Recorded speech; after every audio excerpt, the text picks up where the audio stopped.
हम OCD की बात कर रहे हैं। OCD यानी ऑब्सेसिव कंपल्सिव डिसऑर्डर।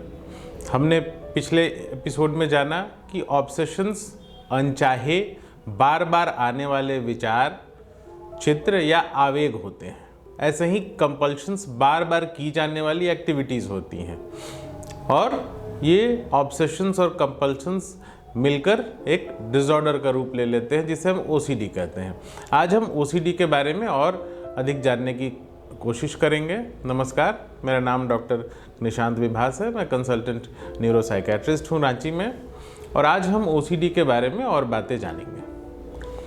OCD दुनिया में चौथी सबसे कॉमन मानसिक समस्या है और डिसेबिलिटी के मामले में सारी बीमारियों में, सिर्फ मानसिक नहीं, शारीरिक मानसिक सबको मिला के 7वीं सबसे ज़्यादा डिसेबिलिटी पैदा करने वाली बीमारी है। डिसेबिलिटी यानी जब आप अपना काम काज ठीक ढंग से नहीं कर पाते, ये OCD है। OCD जनसंख्या के 1% से लेकर 3% तक लोगों को अलग अलग स्टडीज़ में देखा गया है कि है दुनिया में।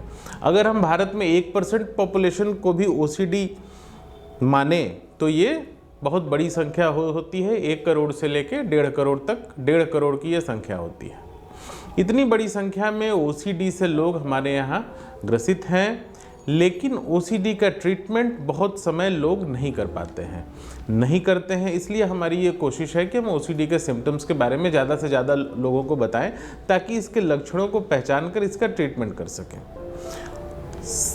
जैसा हमने बताया कि OCD में जो विचार होते हैं वो अनचाहे होते हैं, लेकिन ये विचार हमेशा अनचाहे हों ये कोई ज़रूरी नहीं है। कई बार अगर OCD बच्चों में होता है या बहुत यंग एज में शुरू होता है तो ये विचार अनचाहे नहीं हो सकते हैं। मरीज़ को ऐसा लग सकता है कि ये ठीक है, जो मैं कर रहा हूँ वो ठीक है, जो ये विचार हैं ये ठीक है।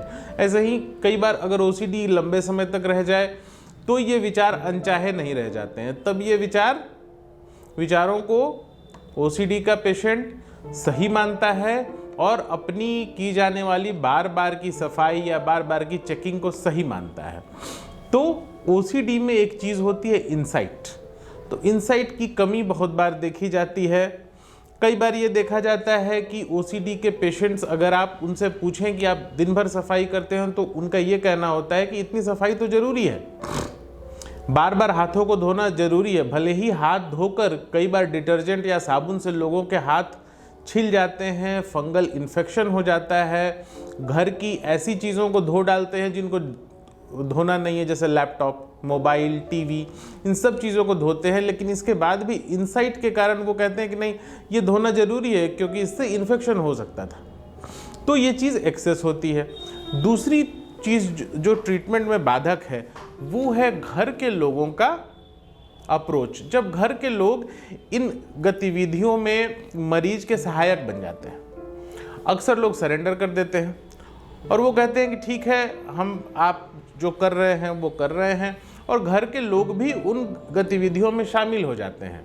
कई बार OCD के मरीज अपने परिवार के लोगों से भी ये आशा रखते हैं कि वो भी इतनी बार सफाई करें, वो भी बार बार नहाएं, बार बार हाथ धोएं। तो घर के लोग, जिसको यील्डिंग बिहेवियर्स बोलते हैं, वो अब उनका साथ देते हैं और खुद भी उन चीज़ों में लग जाते हैं। तो ये चीज़ें ट्रीटमेंट में बाधक होती हैं। और तीसरी जो सबसे कॉमन चीज़ है ट्रीटमेंट में बाधक, वो है इस बात का पता ना होना कि इस बीमारी का ट्रीटमेंट है। तो OCD का ट्रीटमेंट पॉसिबल है मेडिसिन से और साइकोलॉजिकल थेरेपीज से। Thank you.